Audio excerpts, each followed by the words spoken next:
Peace and blessings, everybody. This is Damon K. Jones, and I can't even say it's the morning tea. I'm going to have to say it's the afternoon tea. And I apologize for my tardiness, but I just ain't feel like getting out the bed. It's, I'm in New York, upstate New York, and it's raining, and it's one of those days that you don't want to get out the bed. And in the process, I'm doing the 5-day fruit fast, and I didn't get up till about an hour and a half ago and got myself together, and I'm having my morning midday tea. So I just wanted to come on because I think it's always important to come on. And this topic that I wanted to discuss this morning, now I'm discussing this noon, is about the importance of discernment in bringing people into our lives.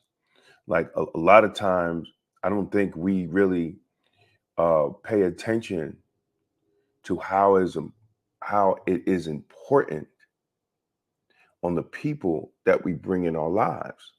You know, we just sometimes we bring in work friends and friends of a friend, and we don't have the popular discernment. I mean, we don't. Excuse me. I'm sorry.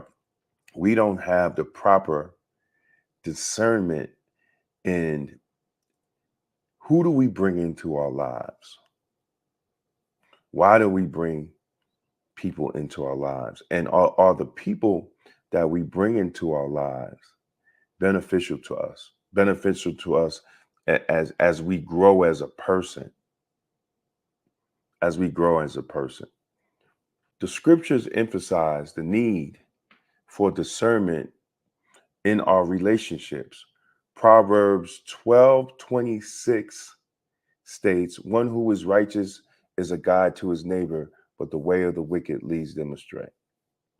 This verse reminds us that the people we allow into our lives can either guide us towards being a better person, guide us towards righteousness, or lead us astray from all that. So we have to exercise discernment in identifying these type of individuals that will positively influence our lives and especially our spiritual growth.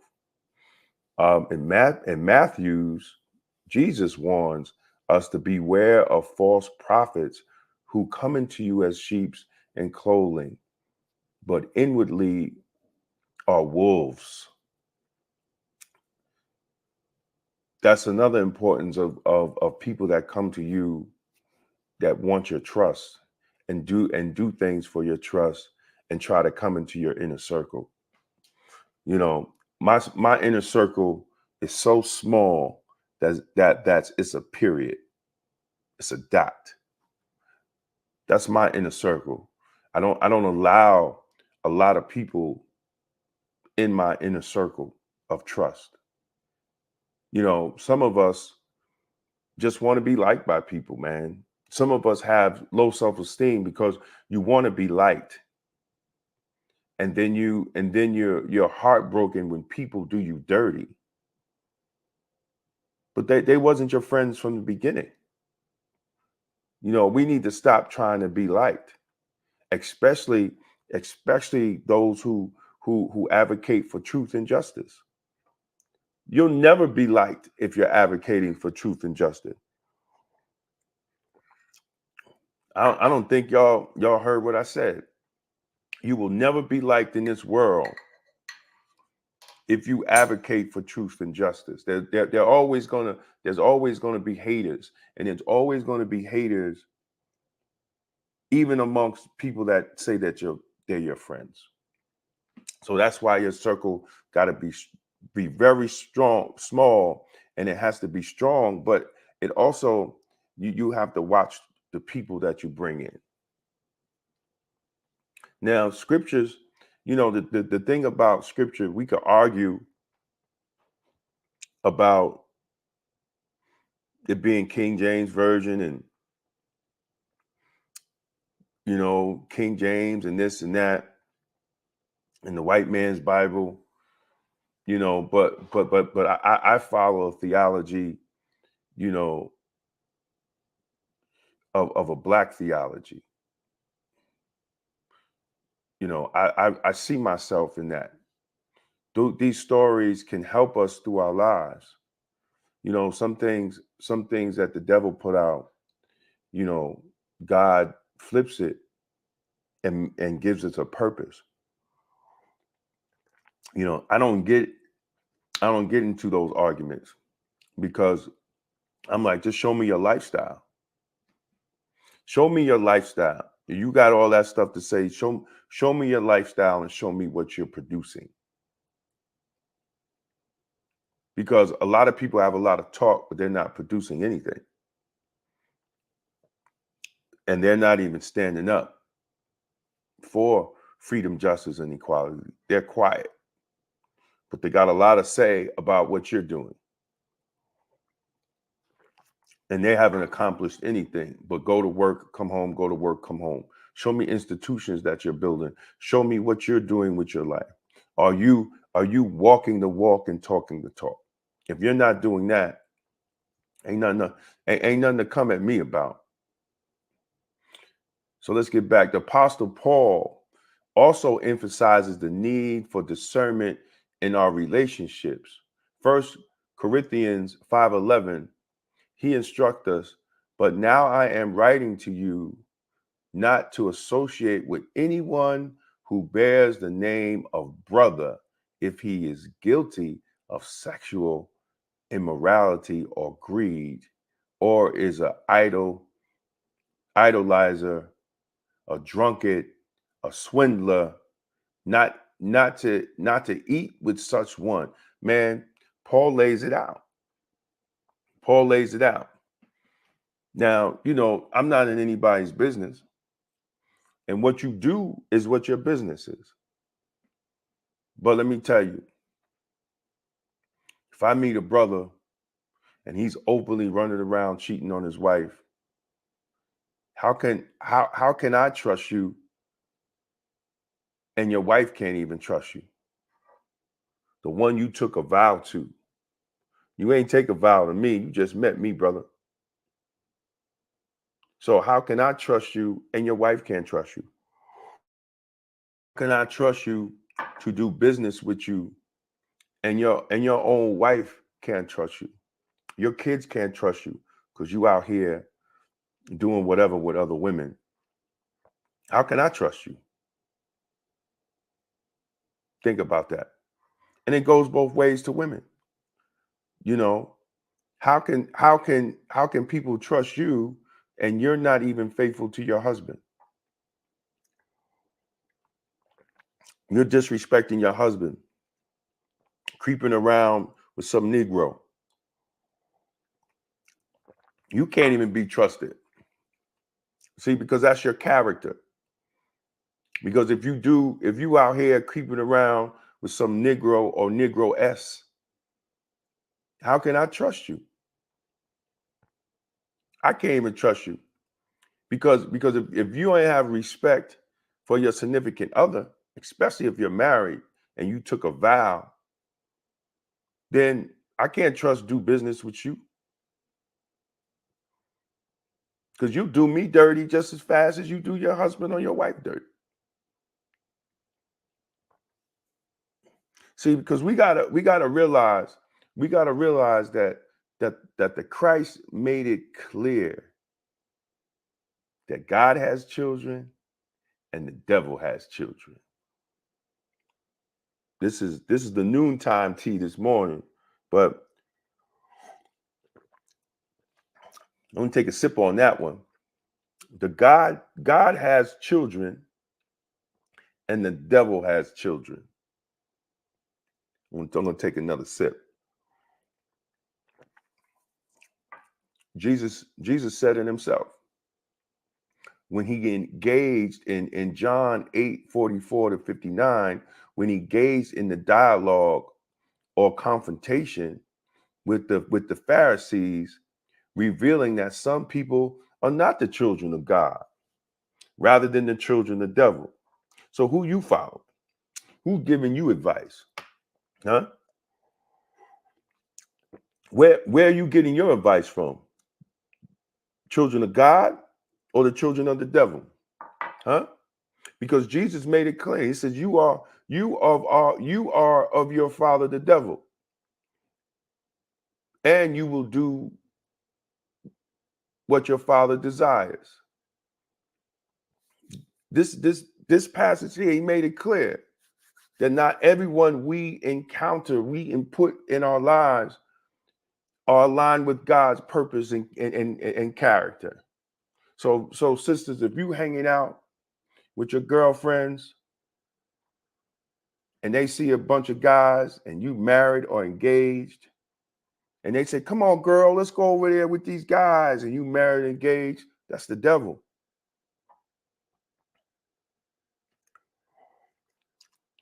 Take another sip on that one. That's the devil. Fellas, too. Come on, dude, let's go over here. Look all these girls, man. Let's go over here. And you getting yourself involved in some craziness. That's the devil.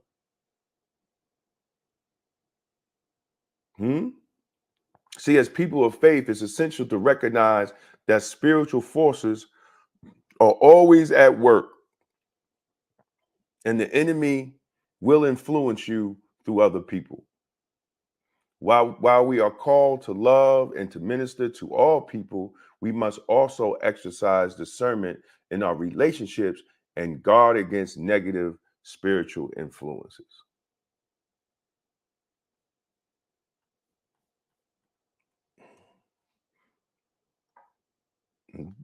Man, I'm sipping a lot of tea today.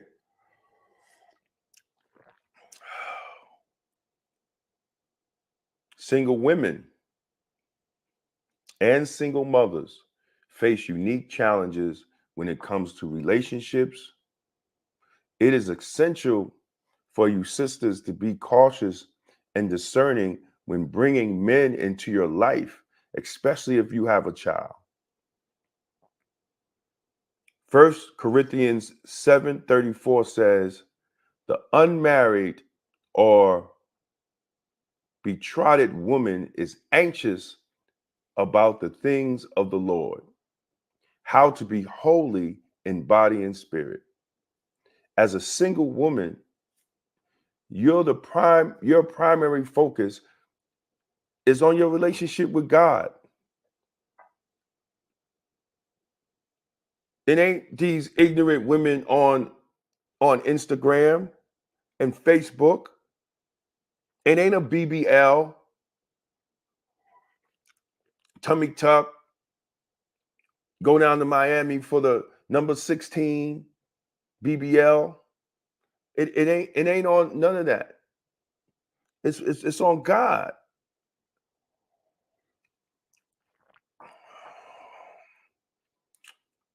When considering a potential partner, sister, it is crucial to look at a man's faith in God, not his height, not his weight, not his muscles, not how much money he has. All those internal factors mean nothing if he lacks character, integrity, and faith. Didn't I say, brothers and sisters, that we talked earlier about the devil has children? And we must guard against allowing the devil's children to come into our lives. As my pastor said, he said, sisters want six-pack, six figures, and 6 feet tall. But I'm going to add to that, that's 666. That's the devil himself, because you're looking at the wrong things instead of his character and integrity.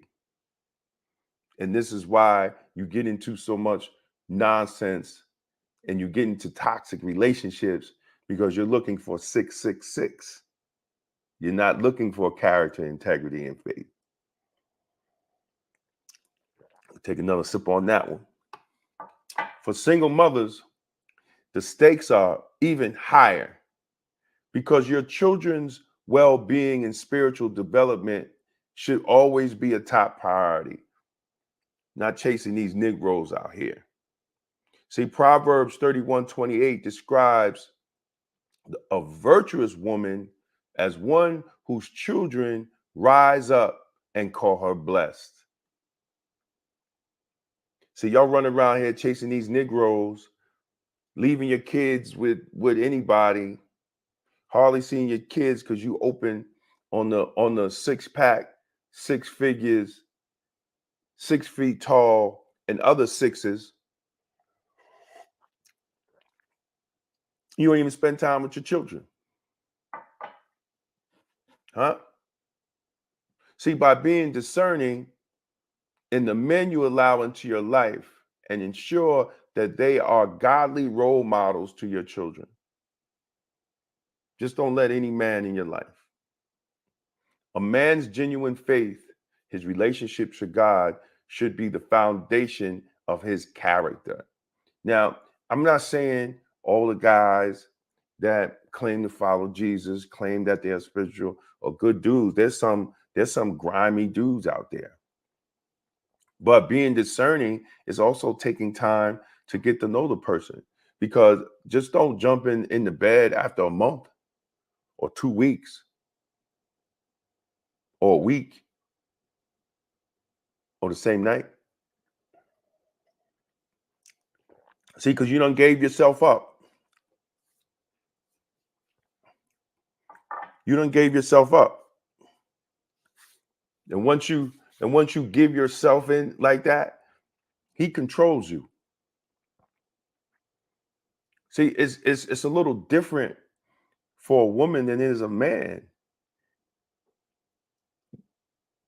He comes into the woman. He deposits his spirit in you. Man, y'all don't get it. Sisters, once you have sex with a man, he has conquered you.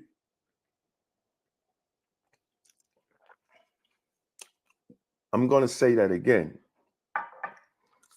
Once you have had sex with a man, the man has conquered you.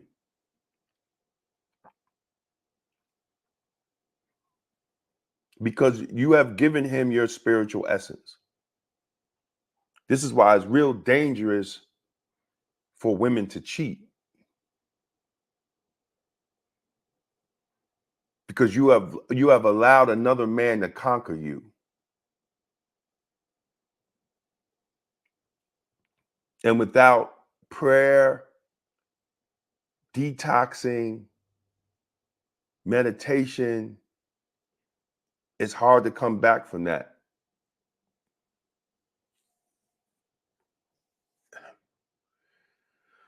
A man's true worth is not measured by his external factors, sister, but by the depth of his faith and strength in his character. See, we have made this, the new culture is all about how much money a dude can spend.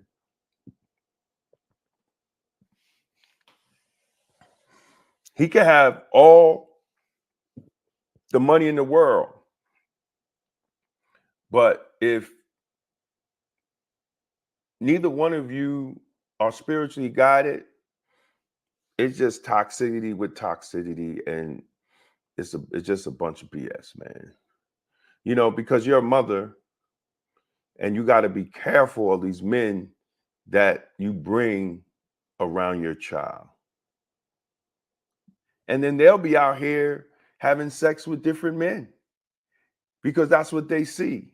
Different men coming into the house. My mother dating all these different men and this and that. And then they do that. See, that's not good. You have to set an example for your children, especially little girls. Boys too. See, because if they see you do that, they'll grow up to treat women the same way. Now you're producing toxic men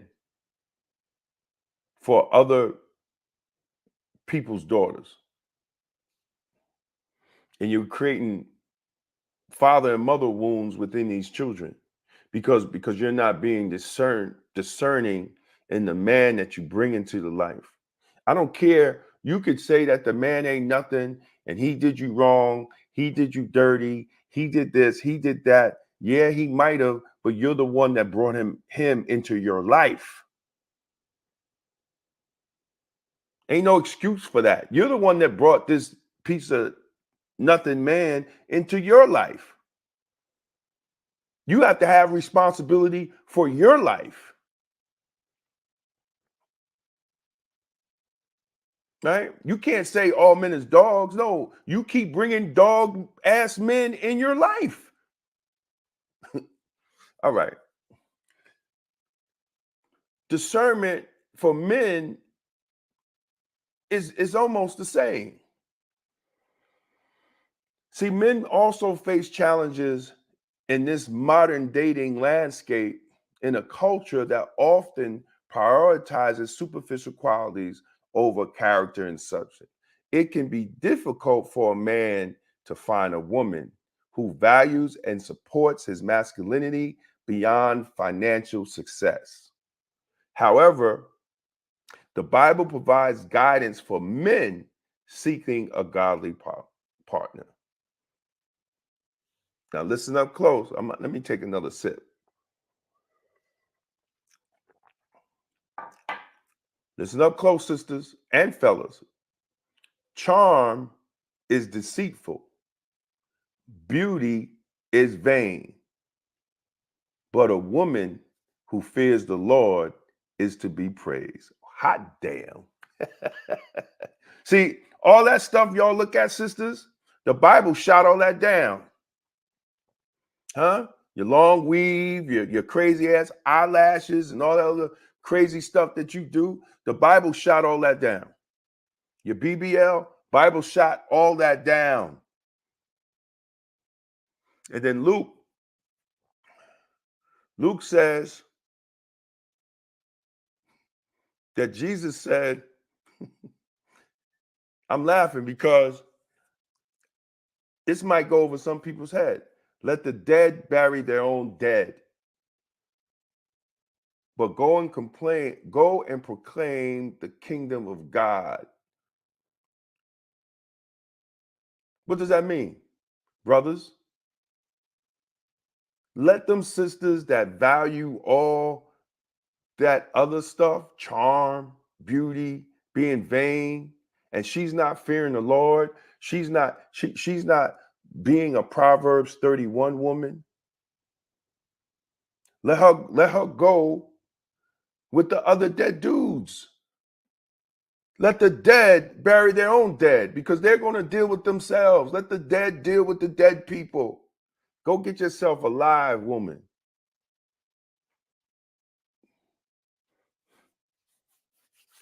Brothers, when you searching for a wife that prioritizes a woman's character, faith, and her desire to honor and support God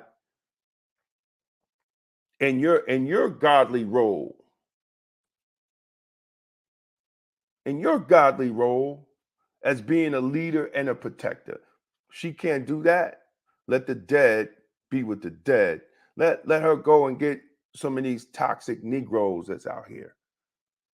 She could have those. But for you, brother, you get a sister that's rooted in Proverbs 31, that's rooted in faith.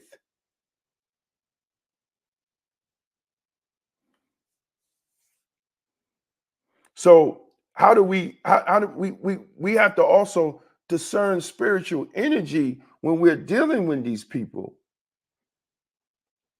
It is crucial to be discerning in their energy. That's why in these days and times, brothers and sisters, you don't rush into no relationship with no man or woman. Because they always put their representative out front. See, and some of you sisters, you give up your gold, you give up your vibranium, and then once you do that, the representative goes away, and now you got this real fool standing here.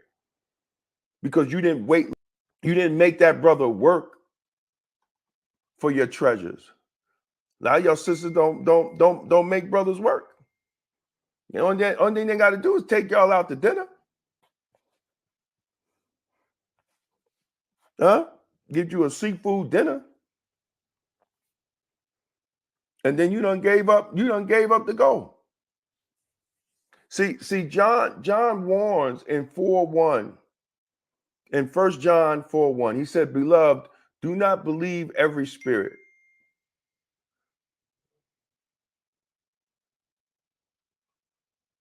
Believe every spirit, but test the spirits to see whether they are from God. For many false prophets has gone out into the world." You have to test that man, sister. And I'm not saying testing with money. You have to test his character. You have to test his integrity. Y'all don't test these men. Only thing he got to do is pick you up in a nice car and spend $300-400 on a dinner, and he passed your simple ass test. And then you give yourself up to him. The Bible tells you to test the spirit.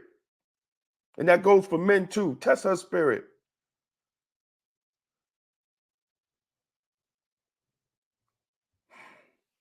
Some individuals may carry negative spiritual energy that can hinder your spiritual growth and spiritual well-being. We got to be attentive to the fruit of the spirit. Galatians 5:22-23 tells us that. So listen.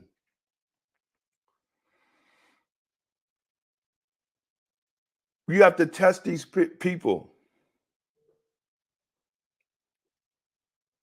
Be attentive to the fruit of these people. And what's their fruit? Their family, if they got children, sisters, if he got baby mamas all around the place, you need to find out about that. Sometimes people having sex don't even know the history of these people. Huh? She got 4 or 5 baby daddies, brothers. That's the fruit of her spirit.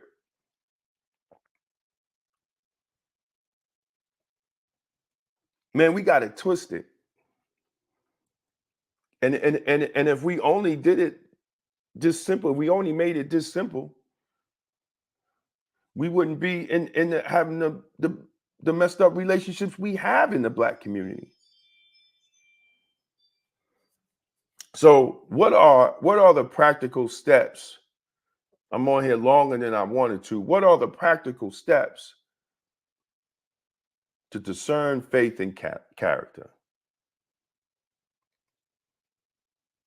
First thing we got to do is focus on the relationship with God. Right? When evaluating someone, pay attention to the depth of their geniusness. Their geniusness. Some of these dudes or sisters y'all be having conversations with can't even hold a goddamn sentence. Can't even properly communicate. They all talk like rappers. And some of these chicks can't even have a conversation about current events. What is going on?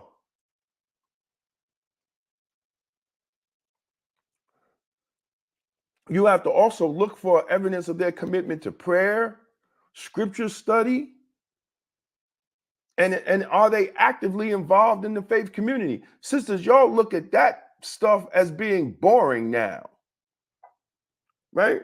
If he ain't smacking women around, or if he ain't going to the latest game and the latest Sunday brunch and the latest restaurant and all that, y'all standards are real low,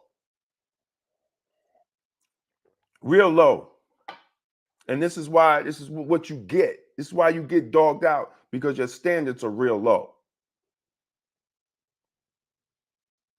person who loves God and desire to grow spiritually are strong indicators of their character and suitability for a life partner.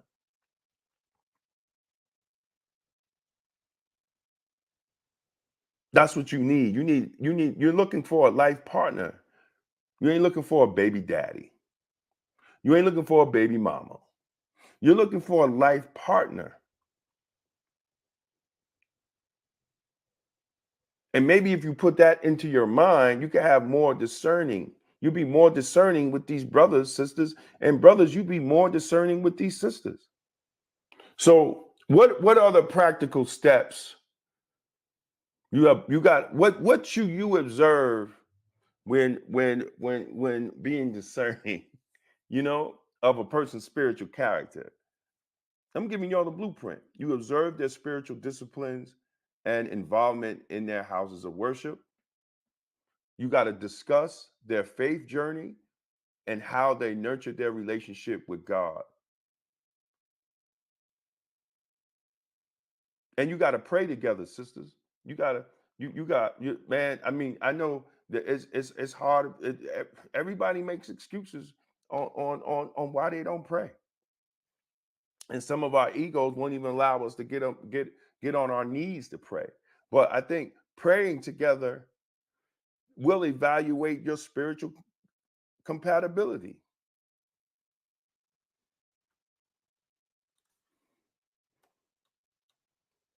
And what else? You got to observe their integrity and consistency. You got to do all this before you get into the bed. You got to do all this before you go on a trip, or you got to do all this before you commit yourself to this man or commit yourself to this woman. These are the things you have to do in order to have a proper relationship. And in order for it to last, a person's character is revealed through their words and actions. You just can't have sex in a week. You ain't know about this man's character. He ain't keep one promise. He ain't do anything. He allows you to talk, sis. He doesn't say anything. You just run your mouth off on the phone, and then next thing you know, y'all in the bed. Look for consistency between what he professes and how he lives his life, or how she lives her life. Pay attention to their honesty, reliability, and how they treat others and how others treat them.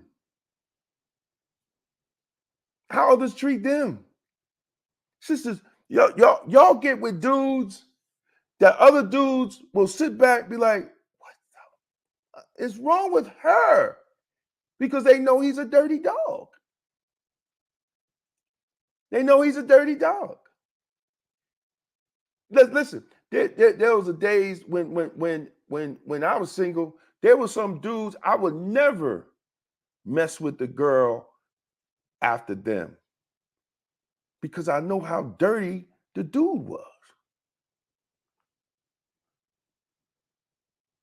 I know how dirty the dude was. I'd be damned if I go with her.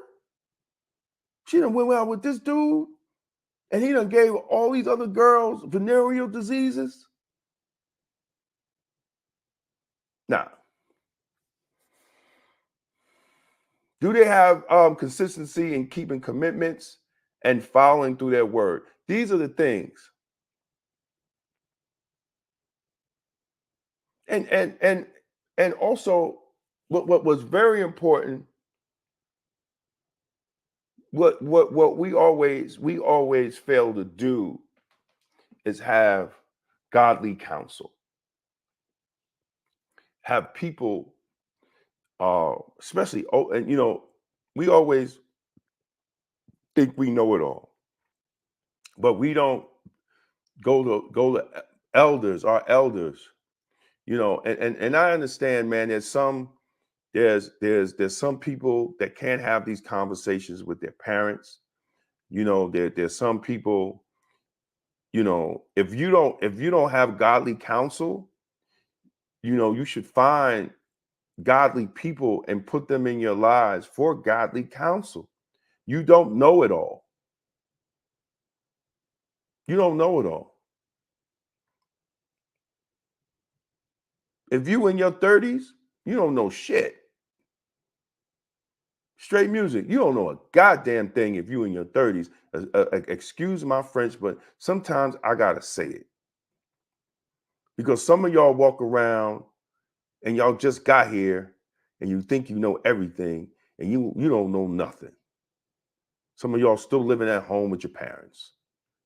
Talking about you know it all. You don't know nothing. And I'm gonna be real straight music with everybody. You don't grow up until you lose your parents. You don't actually become an adult until you lose both of your parents. Because until that moment, you're always somebody's child. Think about that one. And when you're nobody's child no more, and you got to really rely on your grit and your spirit and your faith and rely on the teachings that your parents have gave you all those years, that's when you become an adult. As long as you are somebody's child that's living on this planet, you ain't no adult.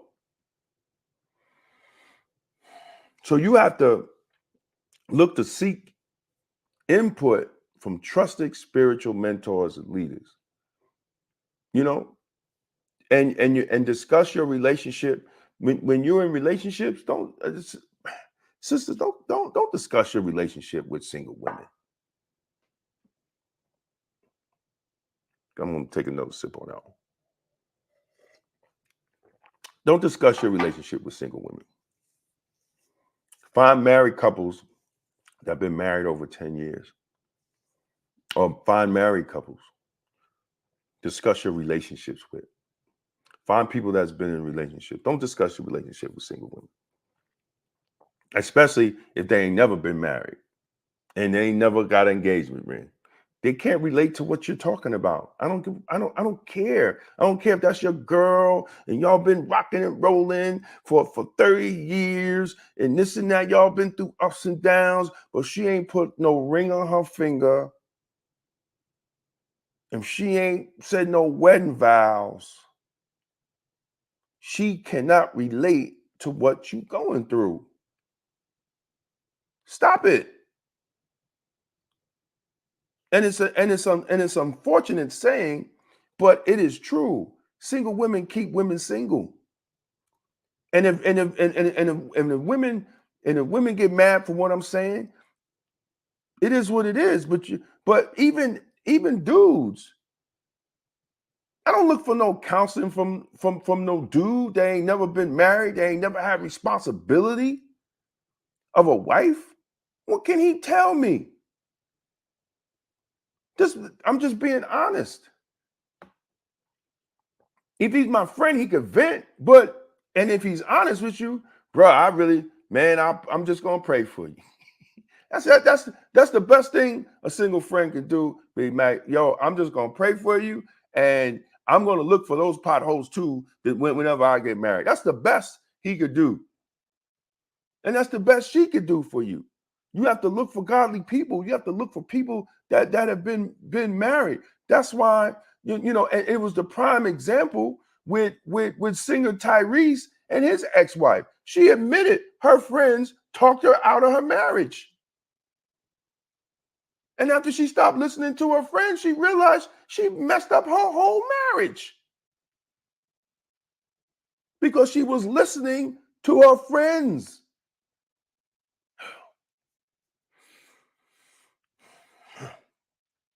Let me drink some more tea on that. When we journaling is very important. You know, when we meditate, when we fast, when we do all these things to clear our body and make us more spiritually grounded, We will get God's leading, God to lead us, and we will work on his timing. Psalms 37:4 encourages us to delight ourselves in the Lord, and he will give us the desires of our heart. He will put it, he will put it in your heart. Man, I'm living proof. And as we prioritize our faith and character in your search for a partner, right? We'll trust God that he will guide you to the right person. What you got to do? Surrender your desires and expectations to God. Pray for patience and contentment in God's timing. Sisters rush into relationships. Some brothers rush into relationships, more so sisters, especially if they don't have children.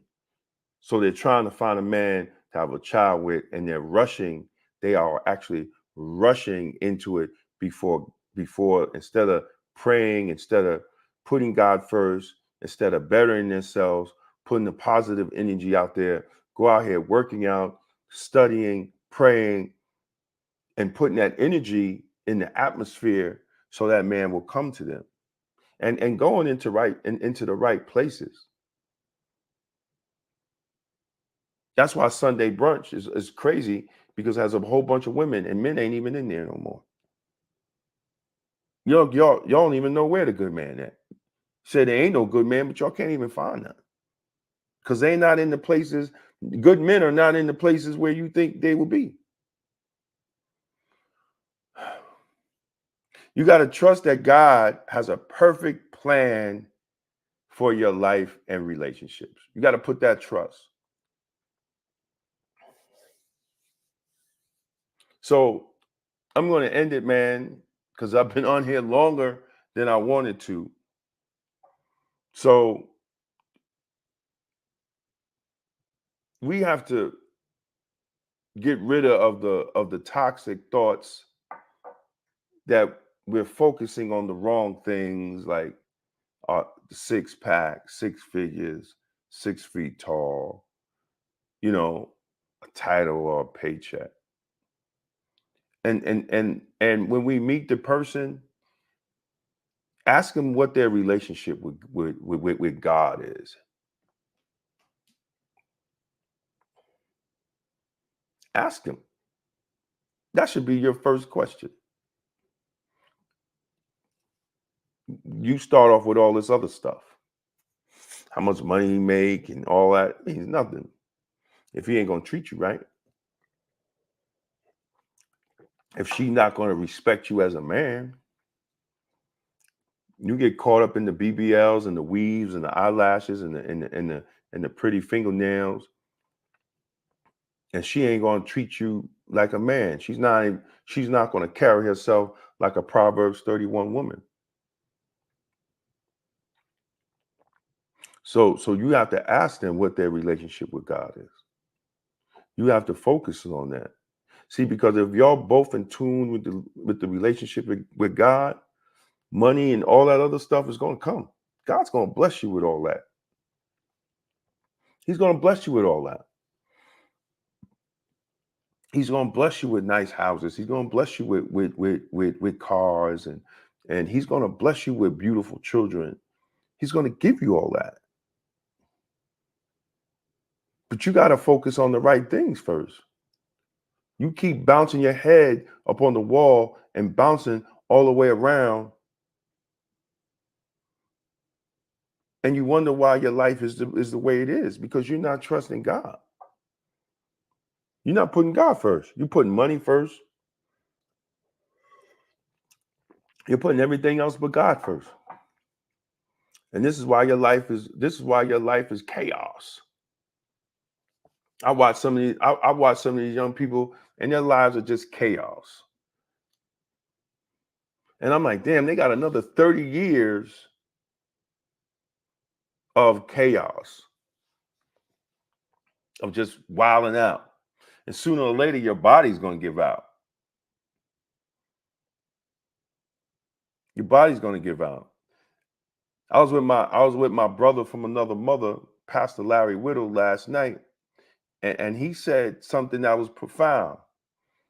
You know, he said these brothers and sisters are just running around doing everything, and then their body gives out. They got cancer, they got high blood pressure, high cholesterol, type 2 diabetes, liver disease, and all that. Then they want to talk to God.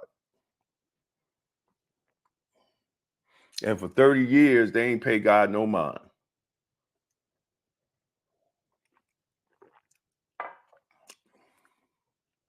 You know, I was lucky that I had a praying mother. I had a mother that put so much trust in God that I received the blessings because I had a mother that was focused and which dropped seeds in me that directed the way I lived. But we can't always live on other people's blessings. We have to do the work to get the blessings ourselves. Some of us get lucky and receive blessings through others, right? Some of us are blessings to other people. But that doesn't stop us from doing the work to become the blessing to other people. So that's it, man. This is the morning noon tea because I'm late today. But I also hope that y'all got something out of this. If you're on YouTube, please like, share. Um, and if you're not, if you haven't went to my YouTube channel, please go to my YouTube channel and subscribe. And thank you. I got a couple of books coming out. You could go to DamonKJones.com, DamonKJones.com, and click on the books.